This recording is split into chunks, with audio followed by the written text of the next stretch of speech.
Kebayang gak sih gimana rasanya lahir dari keluarga super kaya? Makan enak tiap hari, belanja tanpa lihat harga, dan hidup tanpa pernah kerja. Tapi suatu hari, tiba-tiba orang tua bangkrut dan jatuh miskin.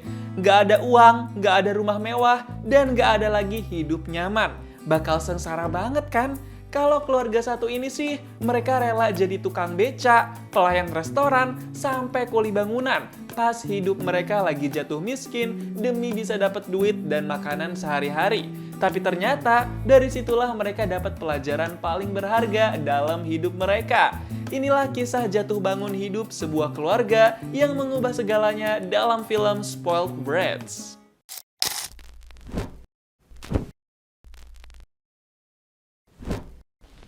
Bapak-bapak yang udah ubanan ini namanya Francis Bartek, diperanin sama Gerard Jugnot. Kita panggil aja Pak Bartek. Dia tuh bos besar pemilik perusahaan infrastruktur yang harta dan asetnya ada di mana-mana. Kaya raya banget deh pokoknya. Walaupun udah tua, tapi Pak Bartek masih rajin ngurusin perusahaannya. Dia masih mau kerja bahkan ikut turun ke lapangan. Selain kaya raya, Pak Bartek juga pekerja keras. Tapi karena hidupnya udah enak sebelum anak-anaknya lahir, jadi anak-anak Pak Bartek tuh kebanyakan manja dan gak tahu rasanya berjuang di dunia yang keras. Ini anak kedua Pak Bartek, namanya Stella, diperanin sama Camille Law. Stella nih anak cewek Pak Bartek yang manja abis. Dia nggak bisa hidup mandiri dan apa-apa udah biasa disediain dan diturutin. Tipikal anak orang kaya banget lah ya. Kayak sekarang aja nih, nanti malam dia mau ngadain pesta ulang tahunnya dan dia mau perayaan sebesar-besarnya tanpa dia bantu apa-apa. Kalau ini anak pertama Pak Bartek, namanya Philip. Dia anak pertama. Philip tuh kerja di perusahaan bapaknya sendiri alias Pak Bartek. Dia selalu ngajuin ide bisnis, tapi ditolak terus sama Pak Bartek karena nggak ada yang bagus idenya. Kerjaan juga jarang ada yang bener. Kadang Pak Bartek suka sampai kesel sendiri sama Philip. Padahal si Philip bakal jadi pewaris perusahaan nantinya. Écoute Philippe, cette entreprise c'est ton héritage. Tu dois commencer à apprendre à en connaître les rouages. Et ça passe par ce genre de mission. Emang udah sering disuapin yang enak-enak dari kecil, jadinya gini nih, gak pernah ngerasain tekanan hidup. Nah, kalau ini anak ketiga Pak Bartek, dia namanya Alex. Kalau dia lebih parah lagi, sukanya cuma mesra-mesraan sama cewek yang jauh lebih dewasa daripada dia.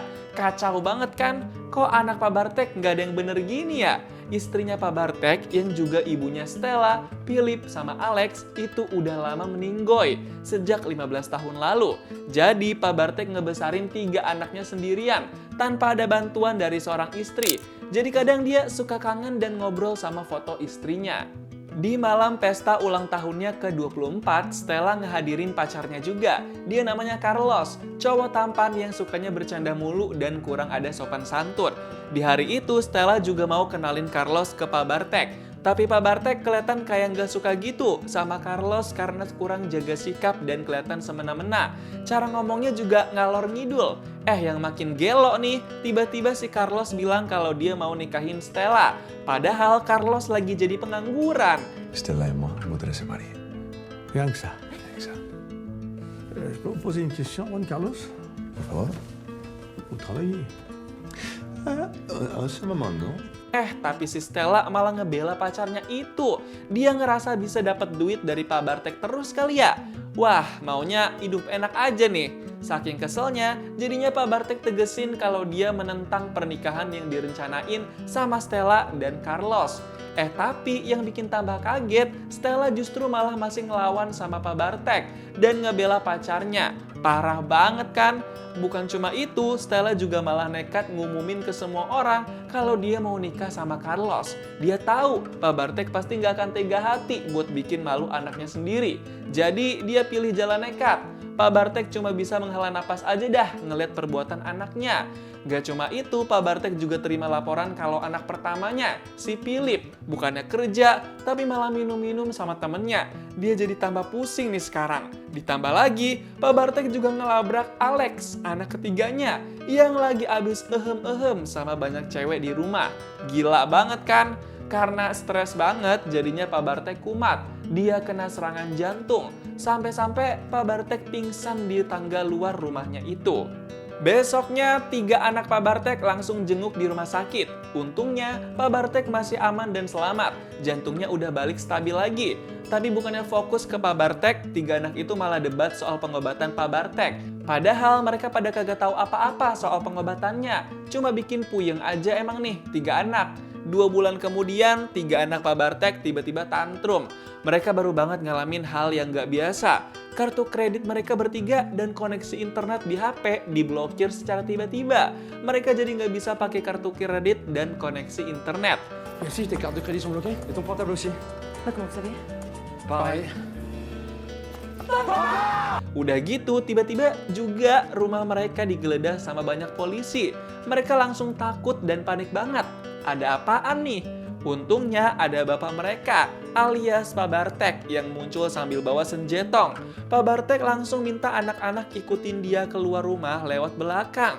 Sampai akhirnya mereka ngeliat kalau aset-aset mobil mewah mereka disita gitu sama banyak polisi. Pas di luar, mereka cuma bisa naik mobil lawas butut yang ada di belakang rumah. Mereka bawa aja dah tuh mobil buat kabur. Di dalam mobil, Pak Bartek bilang kalau perusahaan dia lagi bangkrut dan semua rekening dibekuin. Jadinya nggak bisa ambil duit atau apapun. Bahkan Pak Bartek bilang kalau dia berpotensi di penjara. Semua anak-anak langsung pada kaget dong. Kok bisa sih? Pak Bartek juga sampai bilang kalau anak-anak harus buang HP mereka masing-masing biar nggak terdeteksi dan diincar sama polisi. Malamnya, Pak Bartek bawa ketiga anaknya ke bangunan yang udah rongsok dan kumuh gitu. Bener-bener nggak keurus. Ternyata itu rumah lawasnya orang tuanya Pak Bartek. Mau nggak mau, 3 anak Pak Bartek ngikut aja dah karena nggak tahu lagi mau kemana. Di dalam rumah itu, 3 anak Pak Bartek bener-bener bingung. Mereka kayak masih nggak percaya kalau Pak Bartek tiba-tiba bangkrut dan mereka harus jatuh miskin. Bahkan di situ mereka cuma punya 1 kamar dan kasurnya berdebu banget. Stella sampai nangis sama keadaannya sekarang ini. Dan buat makan malam hari itu, mereka cuma bisa makan roti goreng yang udah hampir basi. Mereka bener-bener ngeratapin nasibnya kok tiba-tiba ngenes banget ya. Sampai-sampai Pak Bartek mulai nyuruh 3 anaknya buat kerja, cari duit buat hidup masing-masing. Qu'est-ce qu'on va faire, papa? Un truc que vous avez jamais fait de votre vie, les enfants. Réfléchir. Un régime? Non. Travailler. Tuh anak-anak langsung pada cengok pas disuruh kerja. Besok paginya Pak Bartek bener-bener bangunin dan nyuruh 3 anaknya buat cari duit dan makan. Pak Bartek bilang dia butuh duit dan makan dari ketiga anaknya karena nggak bisa keluar rumah dan lagi diincar sama polisi. Langsung pada tertekan tuh anak-anaknya Pak Bartek. Alex, anak ketiga Pak Bartek, malah ke tempat kuli bangunan dan dia nyolong makanan para kuli biar bisa sarapan. Tolil banget kan? Kalau Stella, dia malah hubungin pacarnya pakai HP pinjaman orang lain. Dia nggak pengen pacarnya tahu dia jatuh miskin. Jadi dia bilang nggak mau ketemuan dulu beberapa waktu ke depan. Ini juga tolil kan? Kalau Philip, dia malah mau minjem duit ke temennya. Jumlahnya gede banget lagi. Yang ini juga tolil kan ya? Tapi karena bokeh, temennya nggak bisa pinjemin Philip uang. Pas balik ke rumah, Philip sama Alex langsung galau. Mereka bilang ke Pak Bartek kalau mereka nggak bisa cari duit. Pak Bartek bilang harapan dia tinggal Stella, anak keduanya. Pas Stella pulang, ternyata dia bawa tentengan belanjaan baju-baju bermerek. Langsung diinterogasi dong sama Pak Bartek dan anak-anak lain. Pas jawab jujur, ternyata Stella ngejual jam tangannya Philip.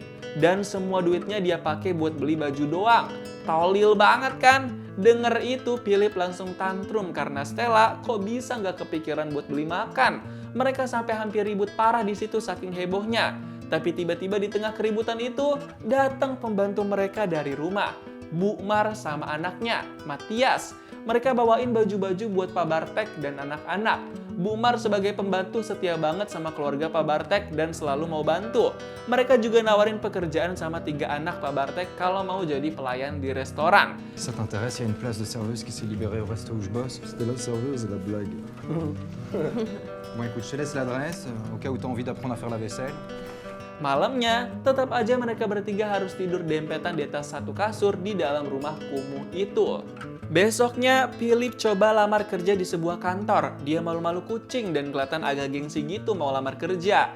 Tapi akhirnya dia berani buat diskusi sama HRD kantor itu tentang pengalaman kerja sebelumnya dan gimana Philip bertekad buat kerja keras. Pokoknya Philip ngebagus-bagusin diri dia deh. Tapi ujung-ujungnya tetap aja dia nggak diterima. Karena Philip pengennya jadi manajer.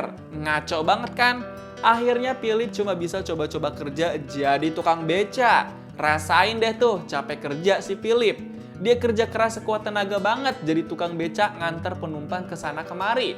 Kalau Stella, dia datengin restoran tempat kerja Matthias buat coba lamar kerja jadi pelayan. Mau nggak mau nih Stella beraniin diri buat lamar kerja, jadi pelayan pula. Abis itu Stella langsung dikenalin sama pelayan lain dan juga orang-orang dapur. Stella kelihatan jijian gitu tuh dari mukanya. Gak pakai lama, Stella langsung kerja nyuci piring dan ngelap-ngelap meja makan restoran. Dia kelihatan kaku banget kerjanya, ketahuan gak pernah bersih-bersih. Stella juga kelihatan linglung banget pas ngelayanin banyak pelanggan. Bon, la salade avec les croutons, le poisson avec du verre dessus, là, c'est pour qui, s'il vous plaît? Ici. Moi, s'il vous plaît, madame. Bah, jackpot, voilà, c'est bon. Non, là. Une scène, ça vient? Sedangkan Alex malah santai-santai di rumah. Kerjaannya ngalor ngidul gak jelas. The real pengangguran tuh dia. Pas udah sore dan pulang kerja, Philip sama Stella langsung setor penghasilan mereka hari itu ke Pak Bartek. Mereka berdua kelihatan capek banget. Tapi pas tahu adik mereka alias Alex nggak kerja, mereka langsung sebel. Tapi ya mau gimana lagi, namanya juga adik bungsu kan. Tapi sebagai hukuman, Alex nggak dikasih makan malam. Dia harus cari makan sendiri. Philip sama Stella nggak rela mereka yang cari duit, tapi Alex ikutan makan. Langsung baper deh tuh Alex. Karena belum bisa kerja, jadinya Pak Bartek nyuruh Alex buat bantuin dia renovasi rumah. Bikin rumahnya jadi lebih bagus pakai bahan-bahan bangunan seadanya. Ini biar si Alex kagak males-malesan terus juga kan. Sedangkan Stella pas lagi kerja, dia mulai ngalamin perlakuan yang gak enak. Dia ngerasain direndahin sama pelanggan karena dia sekarang cuma seorang pelayan di restoran. Karena nggak pernah digituin, Stella jadinya emosi sampai ngomel-ngomel balik ke pelanggan. Tapi akhirnya mau nggak mau dia tetap kerja karena masih butuh duit. Kalau Philip, dia mulai saingan sama tukang becak lain. Dia hampir aja tuh ribut sama saingannya karena pelanggan Philip jadi sedikit. Semua anak Pak Bartek jadi capek banget dah hidupnya. Tapi lama-kelamaan, kebersamaan dan kehangatan Pak Bartek sama 3 anaknya mulai makin kerasa. Mereka jadi suka ngobrol santai-santai abis pulang kerja seharian. Mereka juga jadi lebih suka bercanda bareng, bahkan nostalgia masa-masa kecil. Beberapa hari kemudian, akhirnya Stella bisa ngerasain dapat gaji bulanan dari restoran. Dia kelihatan seneng banget tuh kerja kerasnya selama sebulan, akhirnya bisa dibayar tuntas. Tapi di rumah, pas Pak Bartek lagi sendirian, tiba-tiba pacar Stella, si Carlos, dateng. Lah kok dia tahu tempat itu ya? Si Carlos kayak sengak gitu deh gerak-geriknya. Dan di sini plot twist mulai terungkap. Carlos bilang kalau dia tahu Pak Bartek cuma pura-pura jatuh miskin biar bisa kasih pelajaran hidup ke 3 anaknya. Kaget banget gak sih? Si Carlos malah ngancem bakal kasih tahu itu ke 3 anaknya Pak Bartek. Vous avez voulu donner une leçon de vie à vos enfants, c'est ça? Tu cherches quoi, au juste?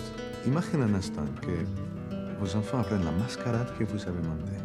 Pak Bartek langsung deg-degan dong. Pak Bartek nanya, apa sih maunya Carlos? Si Carlos langsung bilang kalau dia mau pura-pura jadi pahlawan buat 3 anaknya Pak Bartek, terutama Stella. Jadi Carlos pengen pura-pura bayarin utang-utang dan ngeberesin masalah Pak Bartek di perusahaan. Padahal mah kan nggak terjadi apa-apa juga. Ngedengar itu, Pak Bartek cuma bisa diem. Dia bingung mau gimanain si Carlos itu. Saat itu juga pas banget datang Philip sama Stella baru pulang kerja. Mereka kaget ada Carlos di dalam rumah. Si Carlos langsung aja umumin kalau dia udah bayarin utang Pak Bartek dan ngeberesin masalah kantor. Carlos berlagak seolah-olah dia jadi pahlawan yang menyelamatkan hidup keluarga Pak Bartek. Karena nggak tahu apa-apa, jadinya 3 anak Pak Bartek seneng-seneng aja deh bisa balik ke rumah dan jadi orang kaya lagi. Abis itu, mereka semua langsung pada balik lagi ke rumah besar keluarga Pak Bartek. Mau nggak mau nih, Pak Bartek jadi ngikutin permainannya si Carlos. Besoknya, Carlos ngajak Stella ke KUA. Carlos hari itu juga tiba-tiba mau nikahin Stella.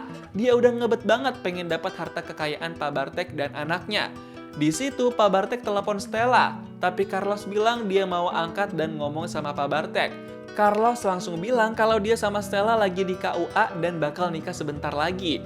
Ngedenger itu Pak Bartek langsung shock dong. Apa-apaan nih, anak gue mau langsung dinikahin gitu? Dia jadi marah-marah sama Carlos tuh. Habis itu Pak Bartek langsung ngajak Philip sama Alex buat ke KUA dan ngelarang Stella buat nikah sama Carlos. Pak Bartek panik banget selama di jalan. Pas sampai KUA, Pak Bartek langsung bilang kalau Stella jangan sampai nikahin Carlos. Tu peux pas te marier. Pas avec lui. Pourquoi tu dis ça? Il n'en veut qu'à ton argent. Pak Bartek langsung bilang kalau Carlos itu penipu. Dia nggak pernah nyelamatin keluarga Pak Bartek. Di situ juga Pak Bartek langsung bilang kalau dia waktu itu cuma pura-pura jadi miskin. Dia merekayasa semuanya. Dan Carlos manfaatin momen itu buat pura-pura jadi pahlawan. Ngedengar itu, Stella langsung sakit hati sama Carlos. Dia nggak nyangka cowok yang dia cinta sebegitu jeleknya ternyata. Abis itu, Carlos langsung pergi dari KUA. Rasain deh tuh Carlos, malu banget kan pasti dia. Di situ juga Pak Bartek langsung bilang, tujuan dia pura-pura miskin itu supaya bisa kasih pelajaran hidup nyata buat 3 anaknya. Pak Bartek ngerasa anak-anaknya nggak ada yang maju kalau selalu disuapin sama kekayaan. Tapi anak-anak masih pada shock dan nggak terima dibohongin sama Pak Bartek walaupun tujuannya baik. C'est ça que tu penses de nous? Mais non. Enfin, plus maintenant. Gara-gara itu, 3 anak Pak Bartek jadi kesel. Mereka pergi ninggalin Pak Bartek. Mereka malas ngelihat muka bapak mereka sendiri. Mereka ngerasa apa yang dilakuin Pak Bartek itu salah dan mereka nggak bisa maafin. 9 bulan kemudian, Pak Bartek datengin anak-anaknya. Dia pengen ngucapin selamat ulang tahun buat Stella. Karena Stella suka banget perayaan ulang tahun. Tapi habis kasih ucapan, Pak Bartek cuma bilang kalau dia malah dapat pelajaran berharga karena pernah bohongin anak-anaknya. Je connais quelqu'un qui a voulu donner une leçon à ses enfants. Mais c'est lui qui l'a reçu. Pas mau pergi, Pak Bartek tiba-tiba dipanggil lagi sama 3 anaknya. Kelihatannya 3 anak Pak Bartek udah memaafkan karena mereka mau ngajak Pak Bartek buat makan bareng lagi sama-sama. Pak Bartek langsung senyum pas diajak anaknya. Dan akhirnya Pak Bartek bisa seneng-seneng sama 3 anaknya lagi. Mereka semua udah saling memaafkan. Mereka udah banyak belajar soal kehidupan. Dan dari situ, hidup mereka jadi lebih bahagia, mandiri, dan sukses. Spoiled Brats bukan sekedar film biasa. Ini cerita tentang keluarga, tentang pendidikan hidup, dan tentang keberanian mengatakan cukup. Film ini mengingatkan kita satu hal penting. Uang bisa mempermudah hidup, tapi kerja keraslah yang membentuk karakter. Dan pelajaran hidup sering datang bukan dari kenyamanan, melainkan dari kesulitan. Gimana nih pendapat kamu tentang film Spoiled Brats? Coba tulis di kolom komentar dan kasih tahu kamu mau diceritain alur film apa selanjutnya.